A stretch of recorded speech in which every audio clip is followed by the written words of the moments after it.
Hey, how's it going, everybody? This is Joey Galvez, one half of your host of Explain Yourself, and I want to let you guys know about a really cool book from our friend of the show, Eli Shockey. This one is called The Greylock, and it's a story where magic is a commodity. Potions are sold at corner stores. Orcs and dwarves earn a living in cubicles, not on the battlefields. But there are those who resist the house's magic's laws. Branded a criminal and forced to live as a wand for hire, there is a spell slinger they call the Greylock.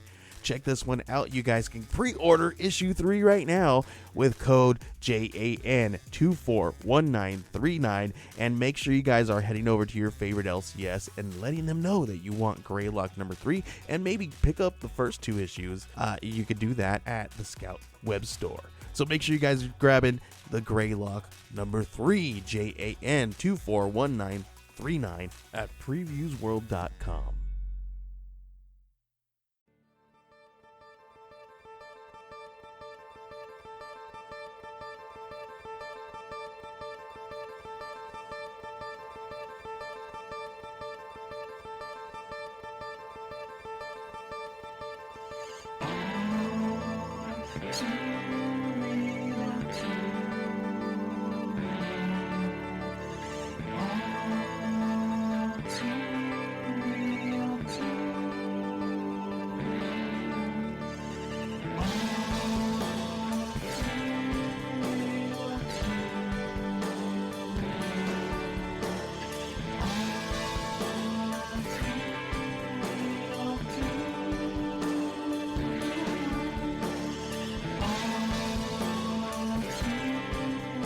Hey everybody, welcome to the latest episode of All Too Real 2.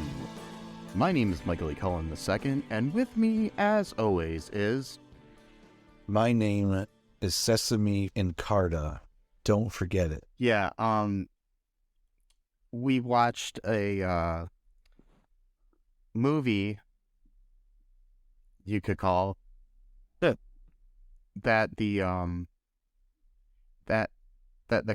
hurt my head. But it's a film that the producers said that Joshua and the Promised Land comes as a heartwarming tale for the whole family in the tradition of C.S. Lewis and J.R.R. Tolkien about the courage one learns from trusting God. As a result, finding the ability to overcome many of life's problems.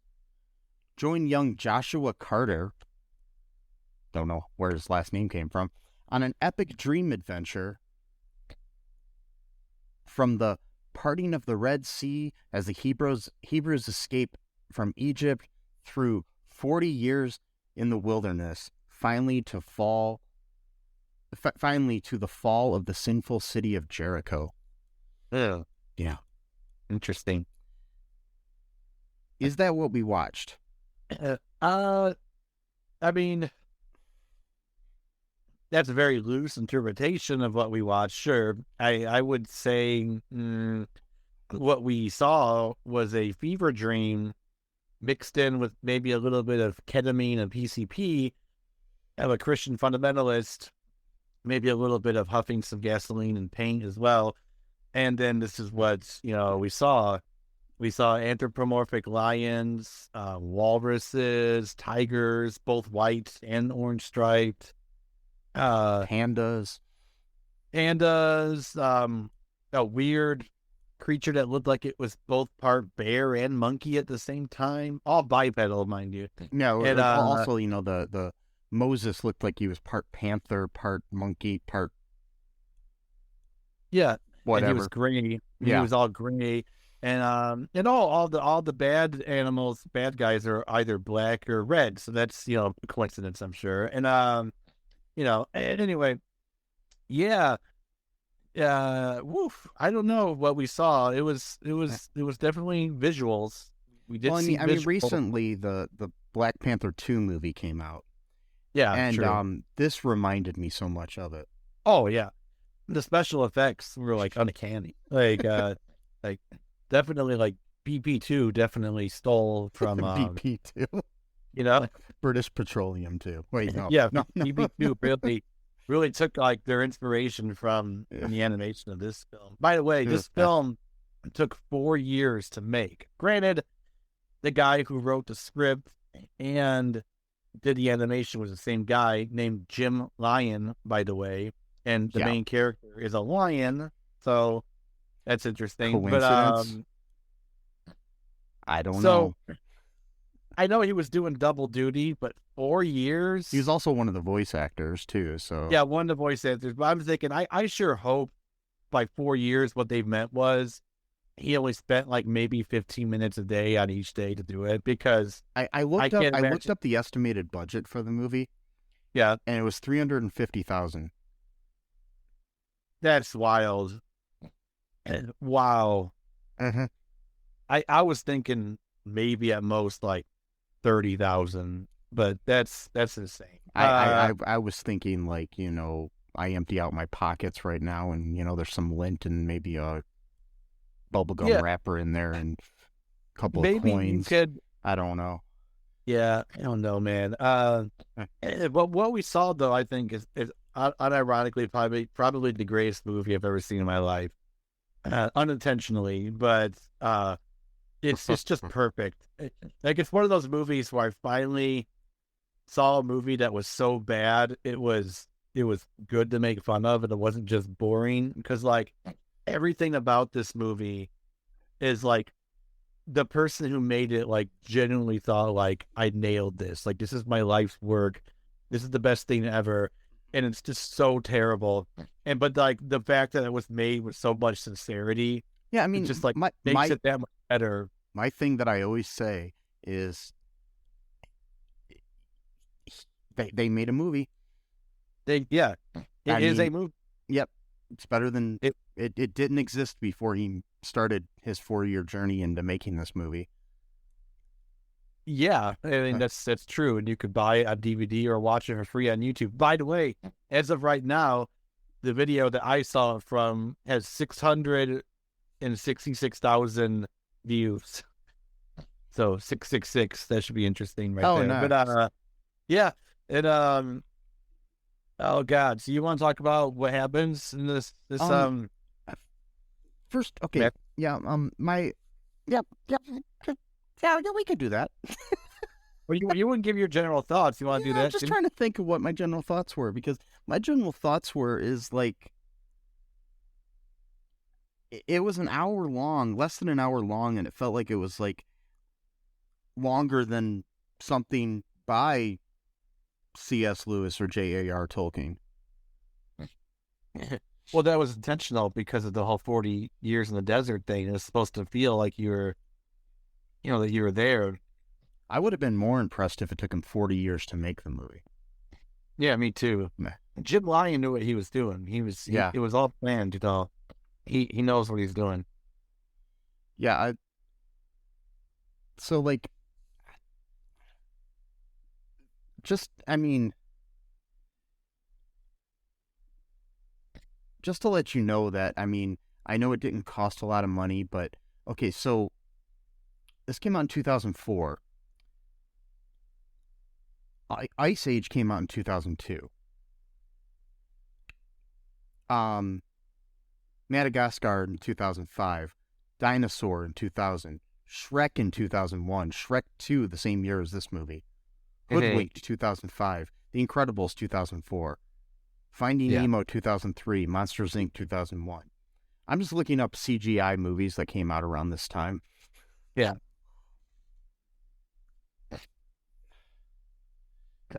Yep. It's true. Yeah. I mean, Barbie and the Nutcracker came out in 2001. And that's a classic. I want to see that, yeah. We could like mix this in with that movie. That would be really cool. Yeah. And Barbie and the Nutcracker. So when that first came out, my niece was really young. She's now 25. And I remember her watching it a few thousand times.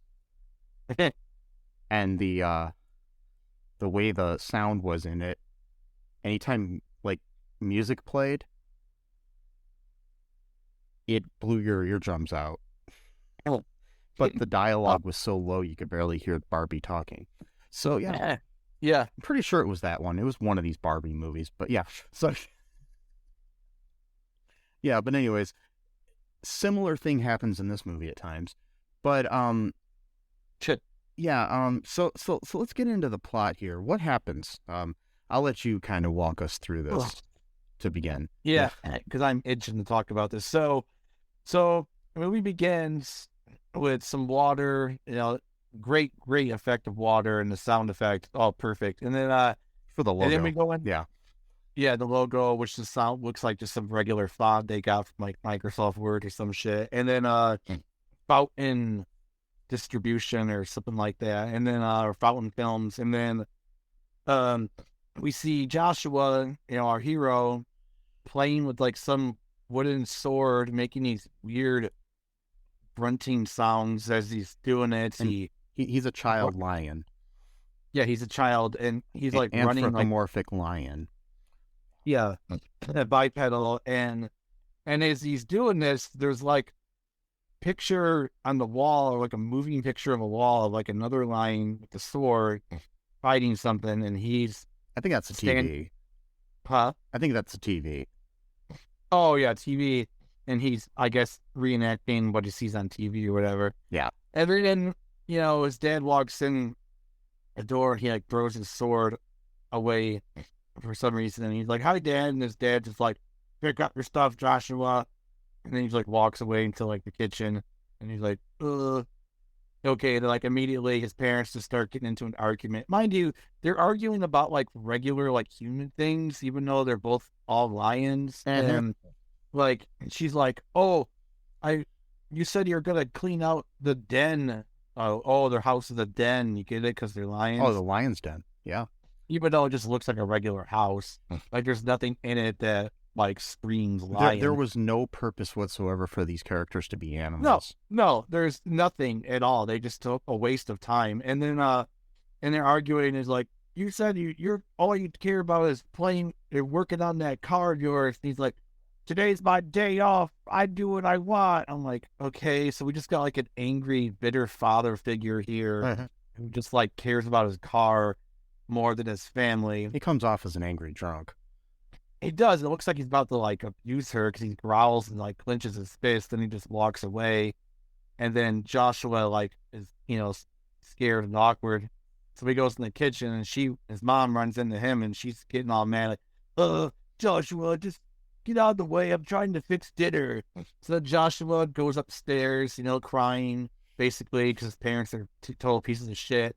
And then he goes in his bed to take a nap. And oh boy, this is where the movie gets really good. So we have essentially two narrators of the film, which I don't understand why that needs to be done.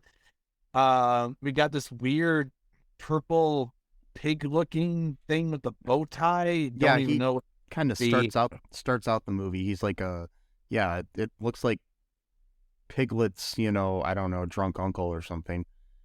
And I have no idea what they thought this was gonna be or what I don't know. So he narrates the film, but then there's this other character who's sort of like a narrator himself, so it just becomes really confusing. So this dude, this weird like wolf like ghost staticky creature, how you know it? To me, he looks like a wolf, kind of. I don't know. Yeah, and then, it's hard to tell. It looks like he's all staticky, like he's like, it's really hard to describe. You gotta see the image. It's hard to describe. Because I think he's supposed to be like a guardian angel.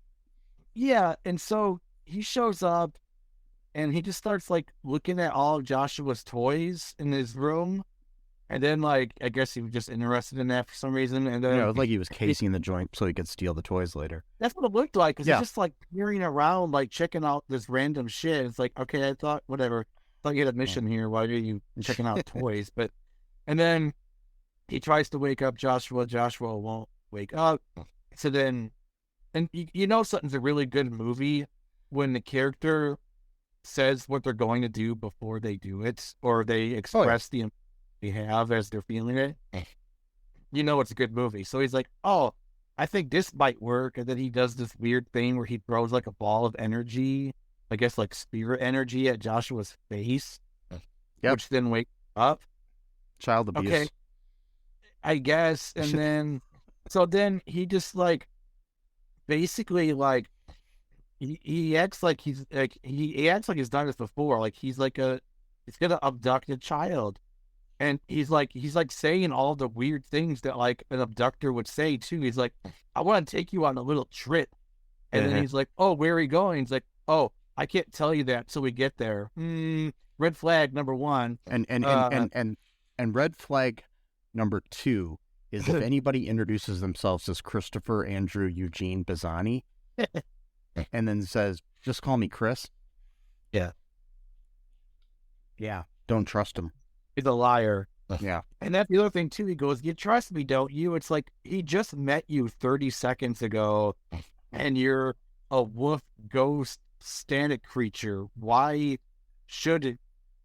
Mind you, Joshua looks, I mean, it's hard to tell because they're anthropomorphic lions, but I'm ranking Joshua at the oldest, like 8 years old. Yeah, he's like maybe 10 at the most, in my opinion.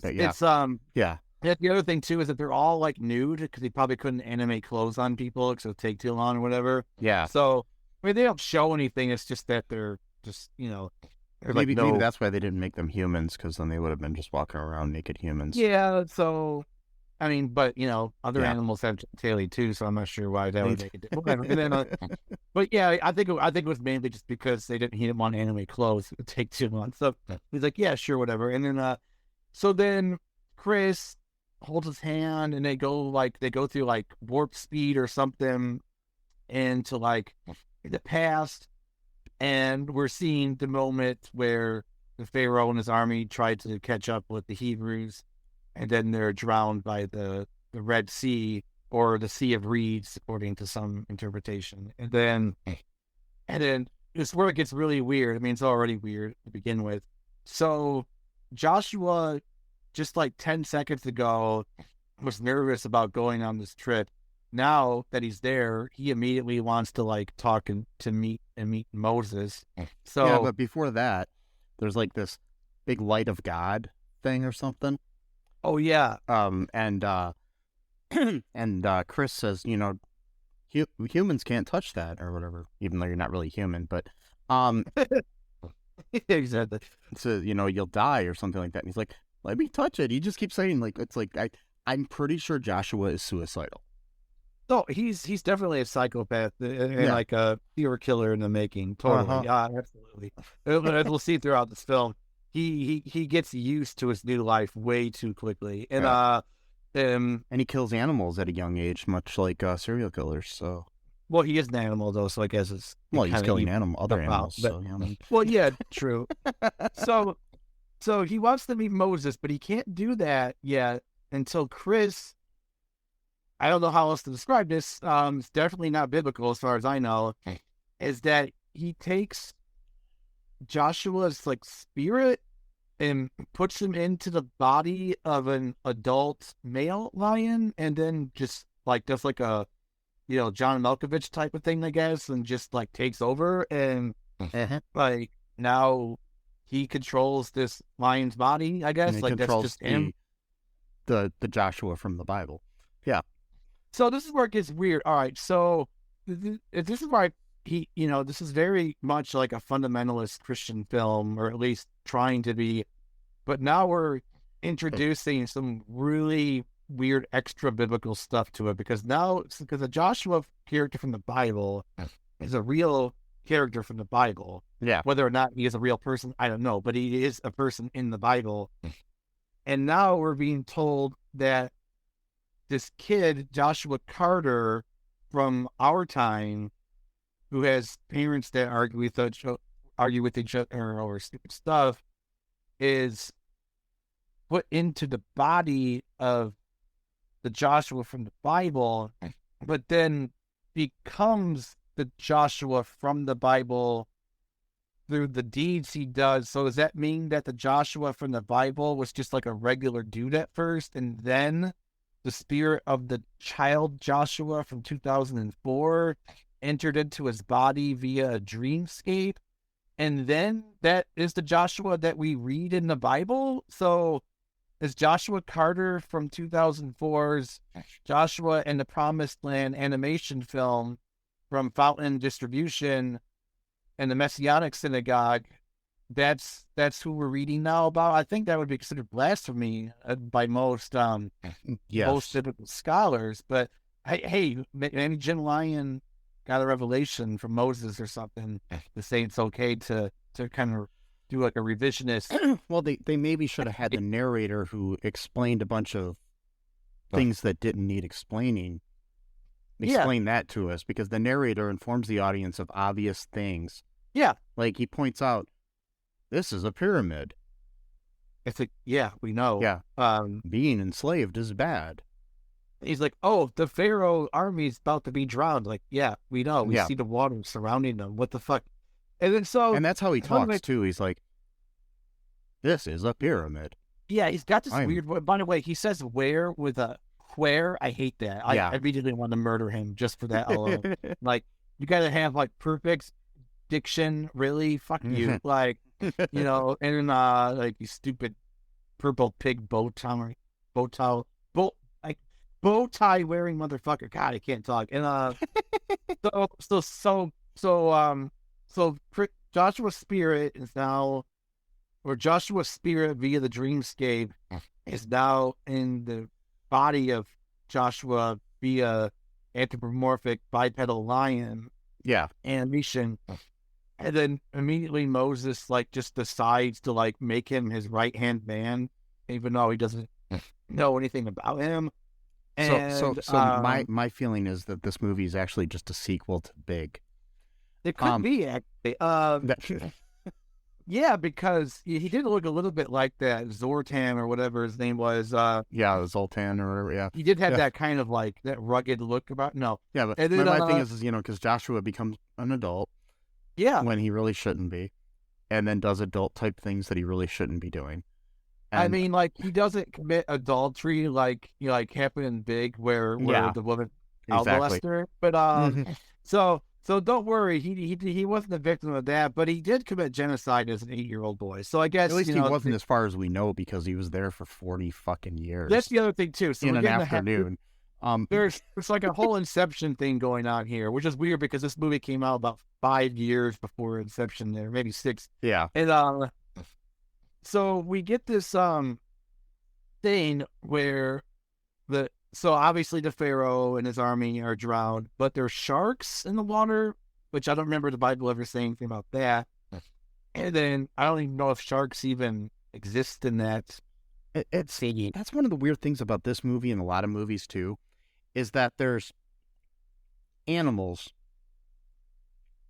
that are anthropomorphic and then there's animals that aren't in the same movie. It's weird. And like also, there's a big one later that I'll bring up, but it's just... Oh, yeah, totally. Yeah. And also, too, when the Pharaoh... By the way, the Pharaoh and his army are all black, so that's interesting. And then, and the Pharaoh sitting down on his throne, behind him is ancient Egyptian art of humans behind him, which is weird because a lot of ancient Egyptian art in real life, they'll have, like, depictions of cats in the background, but here... it looks like they're cat people and the humans are the background. So is the humans like the pets of the cat pharaoh or the cat pharaoh army? I don't know. They didn't animate any, so it's hard to say.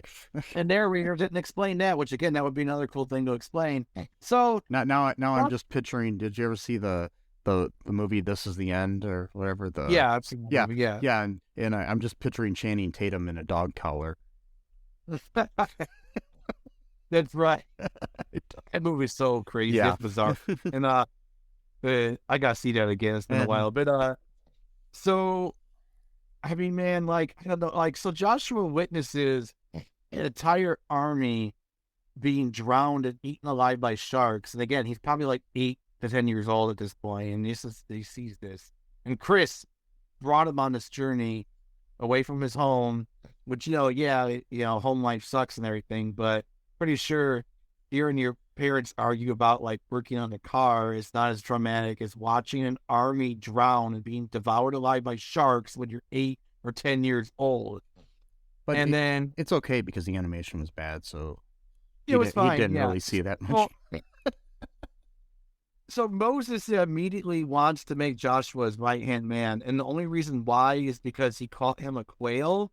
But the most awkward animation ever. Like, he's like bending over in this weird way as he's not even like crawling around. Like, he's like hopping on his feet. Like, it just seems like I don't want to be totally blasphemous, but this version of Moses seems like he wants to get with Joshua. Maybe, I don't know. Like, it's just weird of how quickly he's like, oh, I want you to set up your tent and be by my side all times. And he's like, I can't do that. And he's like, okay, as you wish. And like, Chris is like, oh, like, you totally blew it, man. And he's like, oh, it's because I don't have a tent. And he's like, and Moses is like, oh, that's no problem. I can give you a tent. And I'm like, the dialogue is so perfect. I mean, like, this was the first time he was resistant to anything. Before, he was fine to have a stranger just take him, through his ceiling into some weird world. Yeah, it's only when Moses, who's an actual person at this point, not just a weird staticky creature, then all of a sudden now he's like, oh, I got a reservation. So immediately he takes Joshua up to the mountain to get stone tablets. This is after the original voice of God told him different laws, but he went up there to get the tablets anyway so that they would forget. And oh my God. So then Moses just like, all right, just wait here, just leaves Joshua by himself for like 40 days. So they're just sitting around waiting on Moses to come back.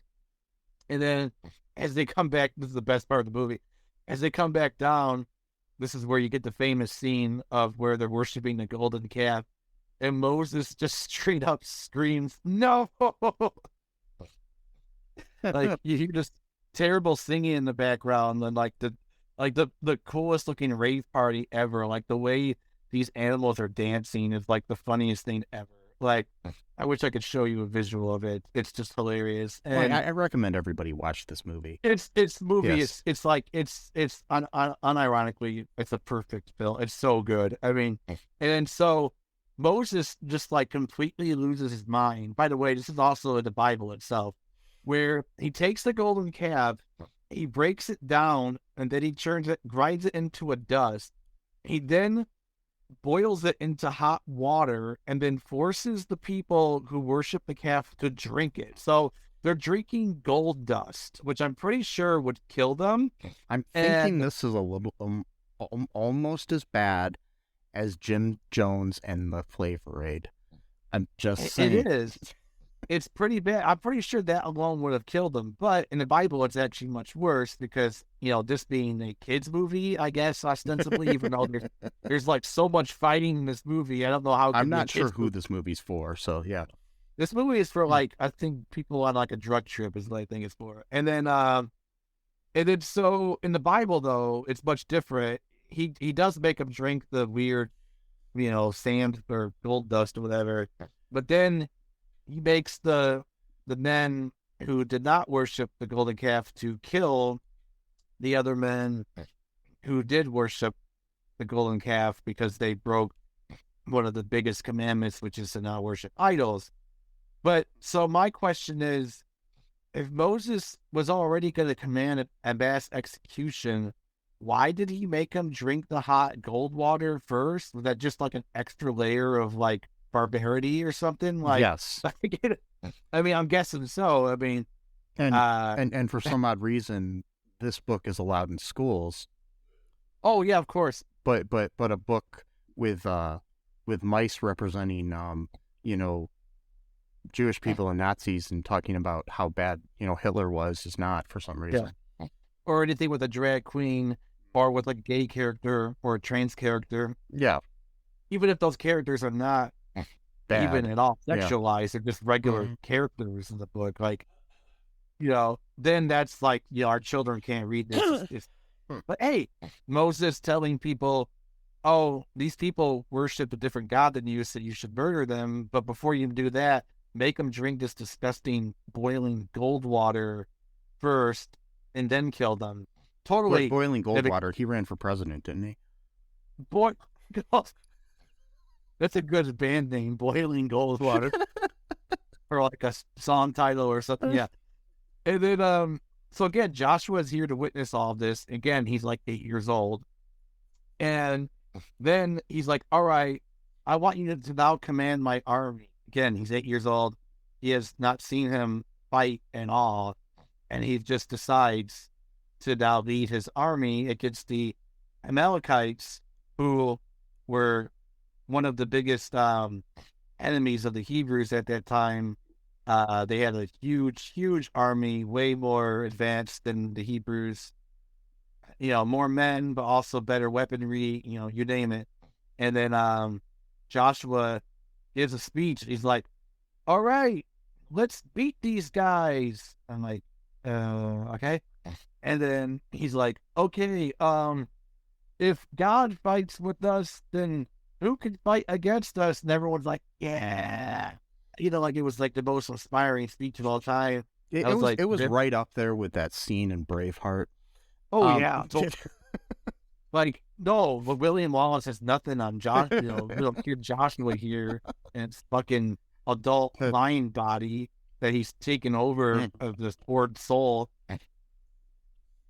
That's the other thing, too. So, like, if we want to get into theology here, if the soul is not necessarily like a part of a person's body, but still resides in it in a sort of weird way, does that mean that the other Joshua is like essentially like entrapped in his own body, and he knows that this kid Joshua is taking control of his body, but he can't do anything about it? I'm wondering if it's like a quantum leap type thing, where it could be too. Like where they're holding other Joshua in some kind of like holding place, in the present, and maybe that's happening. I don't know. So then they completely like decimate the Amalekites, and there's like this cool tiger soldier, which is like he should have been like the real leader of the army, because this guy is like, he knows like karate, which I don't think they even taught karate at that part of the world at that time.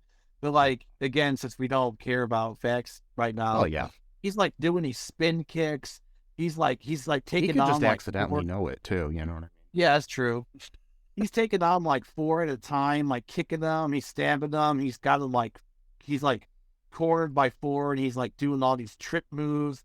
He also like picks up Joshua at one point, and he like points towards like a carriage, and they're like, awesome. They jump on the horses of a moving carriage. The tiger dude cuts off the carriage, and then both of them just literally just ride their horses into the middle of the battle, and they're just like swiping away with their swords at these Amalekites. By the way, these are all black as well, which is interesting. And again, these are animals. Yeah. Riding animals. Yeah, see, the horses are regular. They're not bipedal. And, and they're green for some reason. I'm not sure why. And so green horses, and you got Joshua. I don't know what the general's name is, but this guy's a badass. Like, he should have been the real leader of the army. I don't know why Moses chose this little kid. Well, to be fair, he didn't know he was a little kid in the body of a grown lion. But still, obviously, a tiger shows more military prowess and strategy than Joshua does. And also, too, the fact that this tiger, not one time does this tiger ever vie for leadership. He knows he's better fighter than Joshua. He still knows his place. That's the person you want to lead your army. Yeah. You don't want someone who's too big for their britches. You want someone who is as good as that guy is, but also as humble as that guy is. But to be fair, nobody's wearing britches.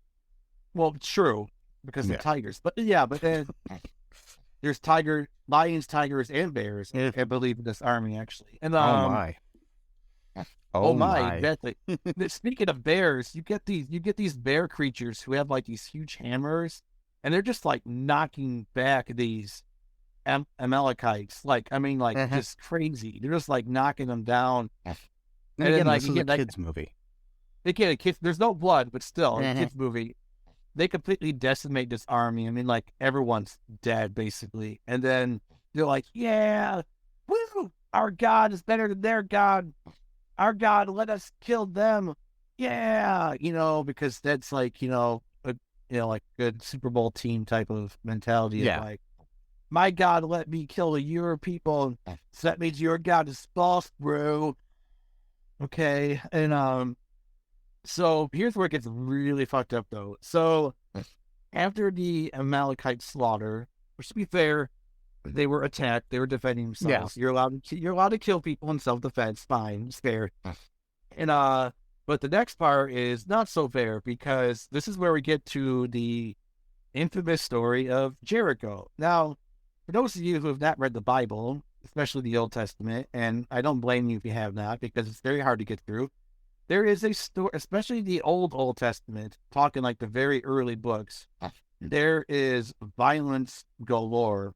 There's blood all through the pages of this book, which again is allowed in schools, public schools. But children need to be away from bad material. And is that there's a group of people who live there, and God promised the Hebrews that land belongs to them, and but only they can live there, so they can't share the land. So it's not a case of, oh, we'll go in there and we'll just make ourselves at home, and maybe they'll take us in, and we'll sort of just integrate into the community, and we'll all be one big happy family. No, only the Hebrews are allowed to live there. Okay, well, there's a word for that, and it's called genocide. That's not my word. Uh-huh. I'm not making that up. That the Bible itself is explaining what is happening, which is by definition genocide. Now, you could say, oh, it's anti-Semitic to say that. You can't say, well, no, the Bible itself is saying what's going to happen. You don't like it, blame the Bible. Don't get mad at me for saying what's truthful. So, so Joshua and a few other, I think the Tiger Dune, were sent there to spy on the city to see, what's going on. I'm guessing to also see. Here's where it gets funny to me. They're in this town. All of the people living in that town are these red, black-horned, like bull-type creatures. Yet they have cows. Again, it's because some animals just don't get to be bipedal. But it's like it's the whole goofy Pluto thing of it all. Like, you're the same type of animal. I know. And yet one of you is like a pet or cattle, and the other one's not. Yep. It's weird to me. And on top of that, too, nobody's like freaking out that, it's like this whole town of red creatures, and this lion just walks in. Yeah. Who looks nothing like anybody else. It's like, oh, that must be,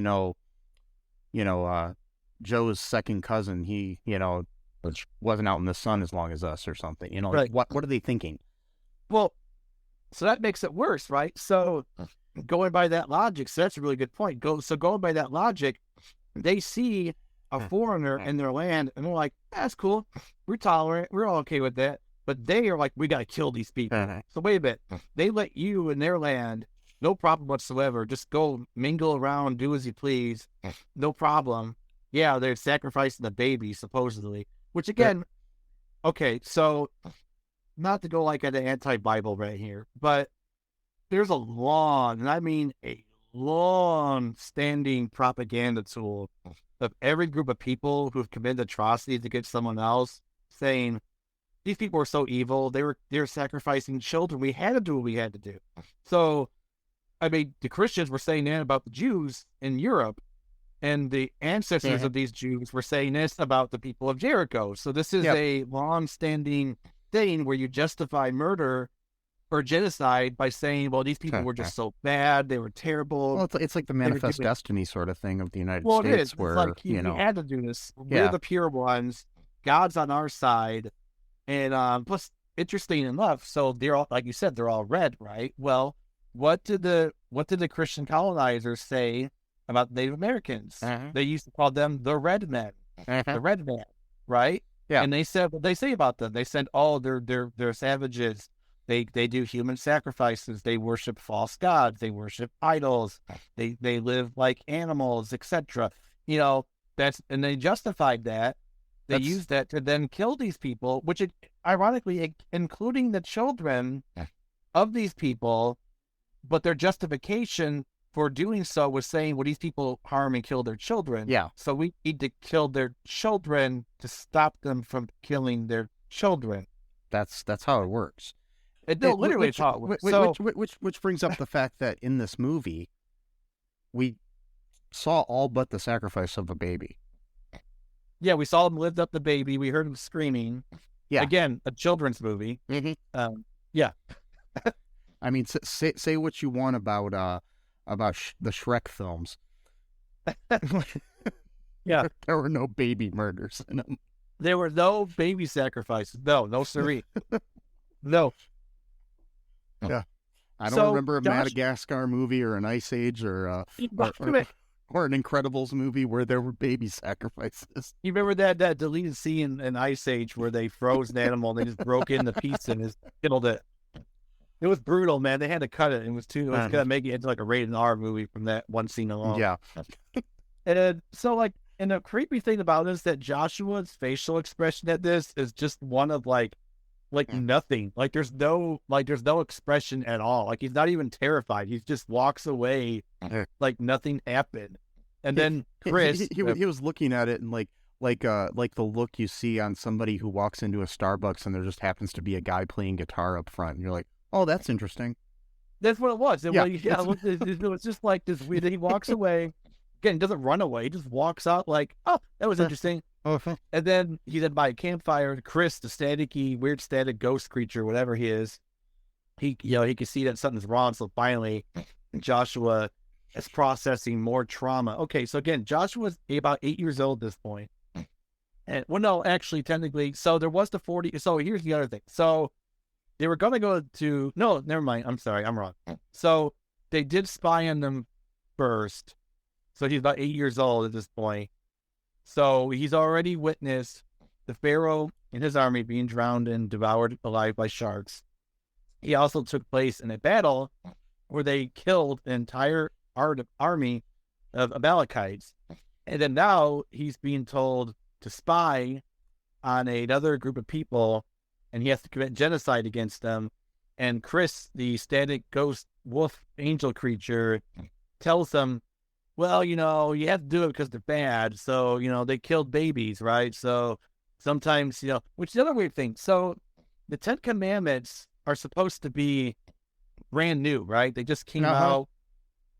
What's that? I said, Yeah, new release, just came out of the press, vinyl, going out to the store. They're right? still on the New York Times bestseller list, Yeah, that sort of, so nobody knows about these commandments except for the Hebrews who happen to be with them. Mind you, not all the Hebrews actually lived with Moses at that time. Some of them lived in other places who were descendants of Abraham, so not even they know of the existence of Moses, let alone of these new commandments. All they know about is that they were descendants of Abraham. They may have been passed down some kind of religious knowledge from Abraham going back, thousands of years. They don't know much, though. They don't know about these laws, but yet they are technically considered Hebrews. But so the only people who know about this are the people with Moses at that time. And Chris goes, well, they're testing the will of God and breaking his laws. But nobody knows about those laws except for the people who's about to commit genocide against them. So they don't get a chance to follow the laws of God? okay. Yeah, it's stupid. Okay, that's interesting, but it's like all right. The laws only apply to certain people, I guess. Well, according to Judaism, the law, like all the 613 laws, only they, are required of Jews. Everyone else only has to follow 7. They call it 7 laws of Noah. So everyone else pretty much gets easy street. all the Jews got to follow this huge, Yeah. And the whole thou shalt not kill thing of it all is like yeah. But they don't even get anything out of it. They don't even get like extra rewards for it either. So it's not like, oh, we took the hard way out, we get like better treasures. No, you don't even get that. So it's like literally no winning deal out of that. It's just like you take the hard way out, that's it. There's no reason for it. But like, so Joshua's like, yeah, he's still uneasy. He's like, well, yeah, they might be evil, and they did sacrifice that baby, but I still don't really feel right about genocide. So other people were like, man, they're like, we're not doing that. So then that's when God forces them to wander the desert for 40 years. So mind you, Joshua is experiencing this dreamscape in real time. Yeah. So Joshua might only be asleep for like maybe a half hour to an hour. He's experiencing 40 years of his life in a dream. Yeah, and then the next day he's got to go to social studies class or something. It's like he's probably gonna ace that test, mind you. And well, he definitely. I mean, I don't know. I mean, unless it's all just about the one portion of the Bible. Oh, true. Yeah, Bible. Yeah, it's Bible history class. He's gonna run. He's gonna be good, but then they'll be like, Abraham Lincoln. What? Like tell me about Joshua from the Bible. It's like, oh, I got this. Yeah. The only way he's going to learn anything in the future is he's got to, leap into the bodies of all these famous people. And then, Yeah, Chris can help him out with that. And maybe then one day wish that the next leap will be the leap home. Oh, wait. Ooh. I'm sorry. Good one. They should do that, actually. They should do like a sequel where this Chris guy takes them into like the different bodies of different historical figures and just has them act out what they're supposed to act out, which then means, though, that those people aren't actually the people who did those things. It's Joshua who's living inside their body that's doing those things. But okay, maybe we should just limit it to famous people named Joshua. Yeah, maybe just like Joshua Radin, like the guitarist musician from Scrubs. I'm no Superman. Yeah, like, I'm no Joshua man or no Joshua. He's gonna jump into Josh Radnor and have to relive all of How I Met Your Mother. Yeah, or Josh. Josh Brolin or whatever. I don't know. He's going to... Wait, Josh Brolin, was that Thanos? And, he's going to be Thanos. Well, interesting, because there are some Thanos moments in this movie, actually, ironically, so that would be a good crossover. But, so Joshua's probably, like, mentally, like, around 48 years old now, and because he's wandering the desert. Finally, they've been thoroughly indoctrinated to believe that it's okay to commit genocide now. It took us 40 years to finally be brainwashed into thinking it's fine to murder an entire group of people who already live in another land, and we're just going to take it over and kill them all. That's the other thing, too. So, like, most people... This is why, like, the Bible really, like, irks me, like, the Old Testament at least. Yeah, I know Jewish scholarship, tends to kind of whitewashed a little bit, but like, technically, they didn't really kill people. It only says that in the Bible, blah, blah, blah. I'm like, okay, but the fact that it even says that happened, that's still problematic. Whether or not it really happened, that's fine, that's academic. But, like, people who read this believe this was true. And nobody ever thought to disabuse them of that notion. So that's... Well, and it's like the thing with humans is we don't want to see our heroes kill people. Yeah, like even watching like a TV show or something, and you start to think that your main actor or group of people in the show are gonna have to murder somebody. You're just like, but they're the good guys. But well, that's the thing too. And again, it doesn't make it's not even an issue of them. Like, even Chris is, like, he's sitting there trying to literally, like, brainwash Joshua into accepting. That's the thing, too. In order to commit genocide, you have to be brainwashed into thinking it's okay. Because most people, unless you're just, like, a raving psychopath serial killer, aren't going to just, like, immediately think that's okay. Like you're going to need to be taught why that act should be done. And it's usually based off of lies. And so, again, like, the baby sacrifice thing, again, this goes throughout all of history. Every time a group of people wanted to attack another people, they always said that they were doing something to children. Now we get the QAnon people. Same thing. It's the same story every single time. It's the blood libel of it all. Yeah. It is. The blood libel just goes back just thousands, perhaps even millions of years to some degree. And I'm not trying to make this historical thing, but it's just, I mean, what is historical film, even though it's ridiculous, but, and so these people didn't pose any threat to them. They posed no harm whatsoever. There was no reason why they couldn't have just asked if they could live there with them. And then at that point, if they're like, no, you can't stay with us, and now we're going to attack you for even asking, okay, now you can fight them because it's self-defense. But to just be like, no, we're not even willing to share the land that someone else already lives in. We have to kill them all and raise the entire city into rubble and just build. Because that's the other thing, too. The Bible literally says that no living creature was allowed to be left alive. Like, they had to completely burn the entire city to the ground, even kill animals. Because there is a 14-minute deleted scene from this movie. Oh, really? Yeah, I found online, and found somebody talking about it online too. Wow. So a couple of the guys on Joshua's team and Moses' team go to the city when they're spying. Yeah. That aren't Joshua or Chris. They're just like these two random creatures. They go to the city and they're looking for somewhere to stay while they're in the town. They go to a brothel. And there's a prostitute who basically offers them, doesn't say the words, but basically says, well, you could have some more fun. I completely see why they deleted the scene, and then she harbors them there. And keeps them there. They don't, partake of her services. But yeah, it's really weird.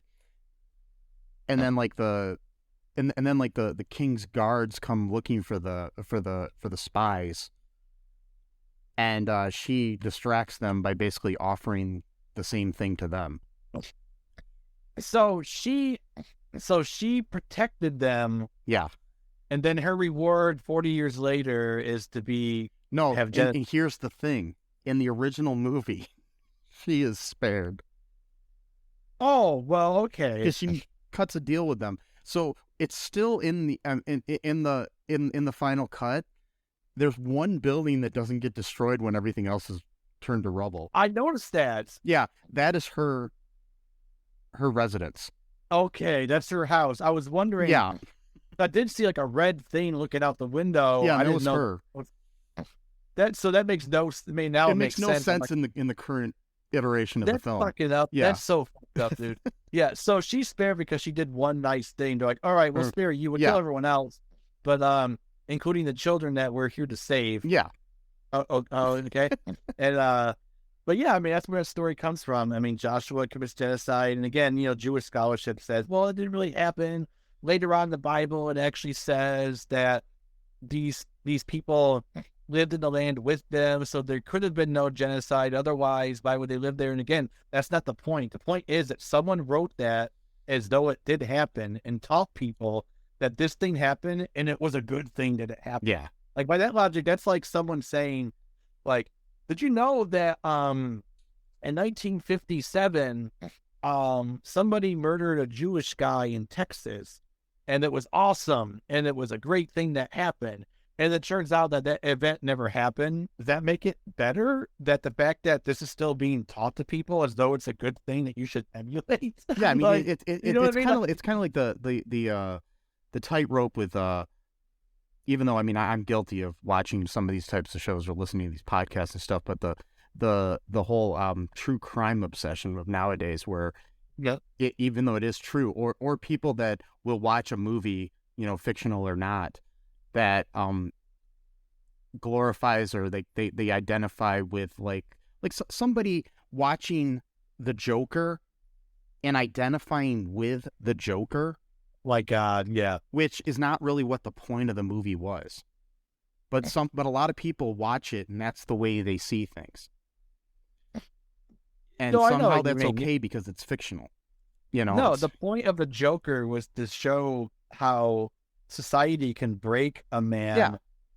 But you're not supposed to identify with, or I mean, if you understanding him, and you do identify with him in some parts, but to like identify him to the point where you see him as the hero.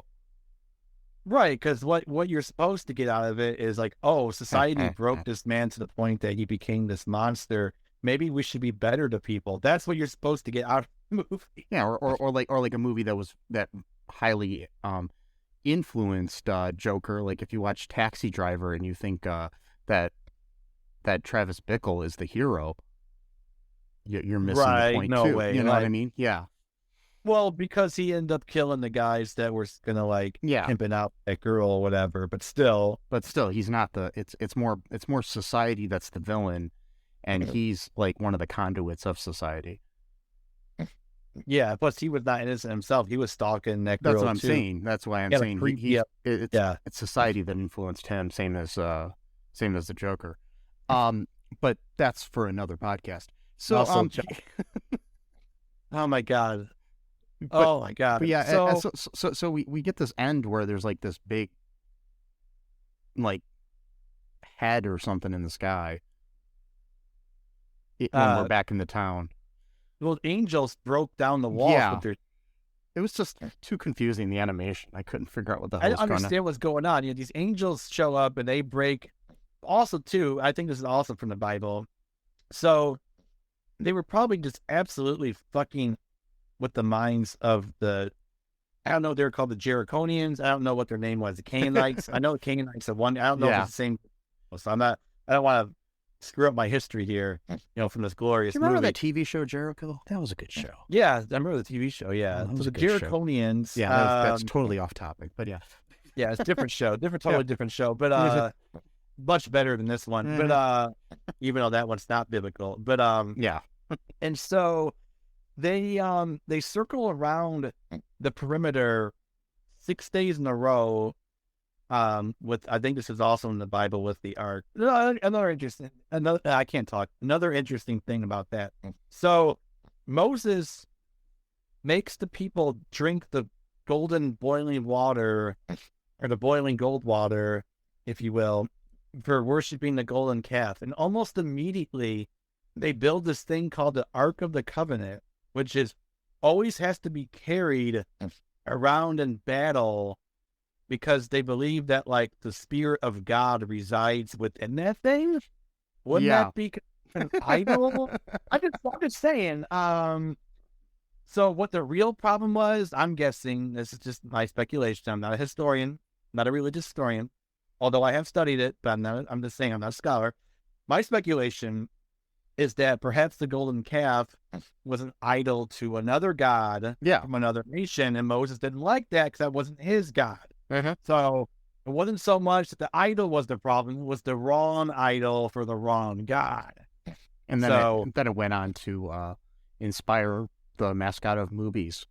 So it's okay. Yeah, mascot of movies like the movies like the restaurant and the Kevin Smith restaurant movies, which is the reason why in Dogma they had to kill the golden calf. Because it was literally a calf, that they were worshiping. Yeah, and man Damon had to kill him, and then the Ark of the Covenant.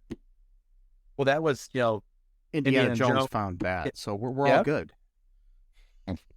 We're all good. So they're circling the perimeter for 6 days in a row, every day. And then on the last day, they do it 7 times on that same day. So the Jerichonians have to be freaking out, what are they doing here? This is bizarre. Also, that goes out to 13. And then in Jewish mysticism, 13 is actually a really sacred number. Yeah. So I don't know if that had something to do with that, or if that was maybe antecedents towards that thing, because 13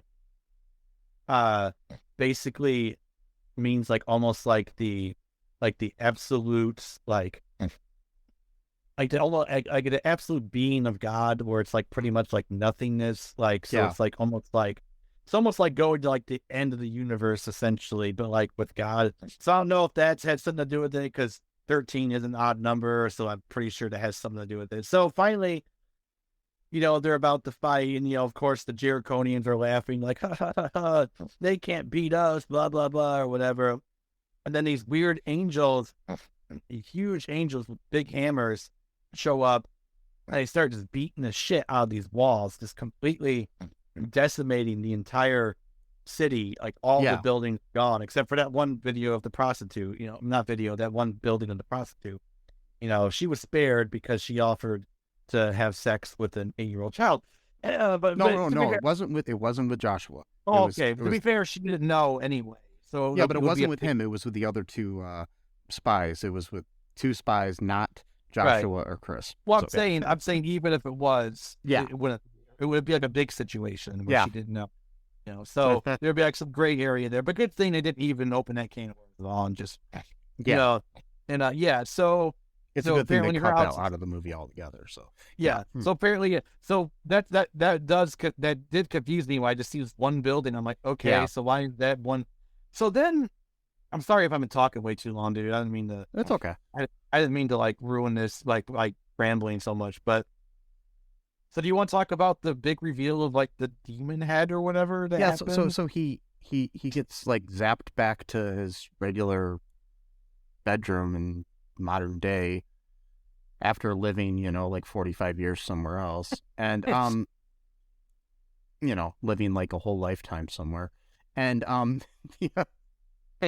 there's like a random demon head just kind of floating around in his bedroom, like most kids have, and but most kids don't know to pick up their sword and cut it in half. And then the 2 halves will turn into stone that crumbles in your hands. And by the way, this demon head was from the dreamscape that. So Joshua was in a dream, and he was living a dream for 40 years after they committed genocide against the Jericonians, except for the one prostitute. This demon appeared out of like one of the bricks that was from one of the buildings and then followed them out of the dream. But then not only that, Joshua comes back and he's still like in a quasi dream within the dream where he's in his bed talking to Chris. Yeah. And then he wakes up for real. So he's in a dream within a dream. And then the demon had followed him from the dream into the real world somehow in physical space. What? And then he killed it. I seriously think that Josh was mentally ill, to be honest. And I think he should probably be living in the ward for a while for the trauma that maybe his parents drunk dad. Well, that's what I'm saying. Maybe all of this is really trauma from his parents that he then... And I'm talking about his parents, too. There's nothing wrong with this, but his parents are a same-sex couple. Are they? I didn't know that. I'm just saying this because his mom has a mane. Oh, okay. I didn't notice that. And female lions don't have manes, but they do a lot in animation. So, I mean, they're bipedal too, so I mean... I'm just joking. They're not really a same-sex couple. No, they wouldn't allow that for this movie. I mean, genocide's fine and stuff like that, but that's the other thing too. So, like, when Chris was trying to pump up Joshua to commit genocide, when Joshua didn't feel like it, and he was like, they murder people, they commit adultery, and then Joshua was like, what's that? And he's like, don't worry about that right now. It's like, oh, he can't explain what adultery is because it's sex, but genocide, it's fine. Yeah. Baby sacrifice, it's fine. That's Christian fundamentalism right there. Any fundamentalism right there. Sex is worse than killing. It's always the same. That's the thing. That's because they're death cults. Life, creation of life, procreation, literally in the word procreation, is worse than destruction, than killing, because death cults. Killing is good. Destruction is good. We need to burn down evil. We need to procreation, creating bad. God's the creator. We don't want to be like God. We want to be like the enemy and kill. So, okay. Anyways, the end of the movie. Sorry. I know. Chris's parents are like fighting at the dinner table. And so then Chris comes down and they're like, sit down, Chris. And then he has a smile on his face, and so then they have a smile on their face, and they all apologize for yelling at each other. Yeah. With no explanation as to why, just because Josh is smiling. That's how the movie ends, and my only loose interpretation of that could be that maybe Joshua just carrying himself with a bit more confidence, so maybe they responded to like his body language. I don't know. That's probably reading way too much. But it doesn't explain how it helped the parents' marriage. No, it doesn't, and that's the other thing too. Because they're like, oh, now that Joshua has courage, I'm like, but Joshua just went down to sit down for dinner. What courage is there? Maybe his mom's a bad cook. I guess maybe that's what they. I mean, because like, what courage was there to just show up for dinner? And they're eating animals that were like their neighbors, and that's why he needed the courage. Eating their neighbors, cannibalism, and so you're telling me that Joshua had to enter a dreamscape for 40 years where he committed genocide against unsuspecting and unthreatening people. And he also killed the whole army of Amalekites. Granted, self-defense, that's fine. Yeah. And then also witnessed the Pharaoh's army being drowned to death and eaten alive by sharks. Also, he could have the courage to fight a weird demon head with a wooden sword and then go downstairs and save his parents' marriage. To eat dinner with them. Yeah. Okay, so, I guess. So my final thoughts here on this is not my thoughts. They're actually something I found online about this movie. And it's just a comment about Chris. Our Christopher whatever. Yeah, what's his name? Yeah, the guy with the million names. Anyways, this person says, okay, so Chris encourages Joshua to come with him on a journey and refuses to tell him what it entails. Only that it will be fun.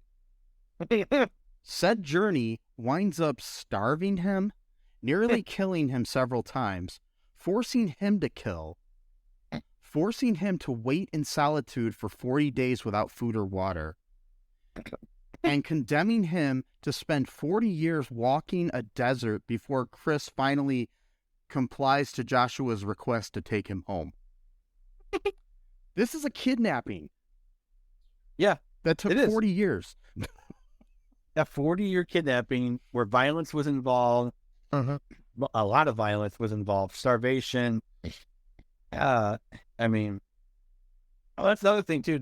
So this movie also, it was really creepy in a lot of ways too. Chris, for one thing, Chris is just creepy no matter what. But so many things Chris said in this movie are like giant red flags. I wonder if they're trying to like almost like incept into like the people's minds to like like carry out their lives in this way, but not really realizing that's what they're doing. So for example, you know, Chris is telling him, hey, let me take you on a little trip. I can't tell you where we're going till we get there. You trust me, don't you? He's known him for 30 seconds after throwing a giant energy ball at his face. I mean, the only thing he needed to do was like, instead of traveling through the ceiling, was have a white paneled van with some puppies or candy inside. Yeah, exactly. Yeah. So not only that, so that's already giant red flag. But then later on, shortly after it, actually, Joshua wanted to meet Moses. I don't remember something. And then he goes, listen, kid, sometimes a no means a maybe. I'll grant you that. I'm like, whoa. Okay. So like, wow. Like, yeah. Yep. Now, the most charitable interpretation I could give to that, that's if I'm really giving the benefit of the doubt of Mr. Jim Lyon here, is that maybe talking to his parents, like asking him to buy him a toy or something. Yeah, like his parents are like, he asks if he can watch, the whatever the Lion World equivalent of Teenage Mutant Ninja Turtles is in the afternoon, and it's like, oh, you got to do your homework first, but you got to kill a demon head, came back, your dad's working on the car, a demon head's screwing it up, you got to go kill it. Your dad can fix his engine. It's always fucking up the engine, damn demon head. Okay, Mom, get my wooden sword. That's what happened in my dad's car last time. He had to have it looked at. There was a demon head inside the... There was a demon head in there? Yeah. I mean, it happened. And then the thing is when the demon head gets bad, you got to order a new one, and usually they have to send it from Japan or something, and then you're like, it's like, or they got to get Chris to deliver it from 5,000 years ago. He's got to go through a dreamscape. He's got to go to a dream within a dream. Joshua, mind you, Joshua's probably in his 50s at this point, is absolutely terrified for his life, and one like crazy experience after the next. He's probably on like 5,000 milligrams of like Seroquel or something like shit like that. And he's gonna need therapy for sure. Oh, totally, definitely. There's no doubt. I mean, there's absolutely no doubt about that. Hopefully, he doesn't get like a fundamentalist Christian therapist, because he's just gonna like tell him it was great what he did, and that's just gonna feed into his mania. But like, as long as he's not lying to his therapist, not lying to us exactly.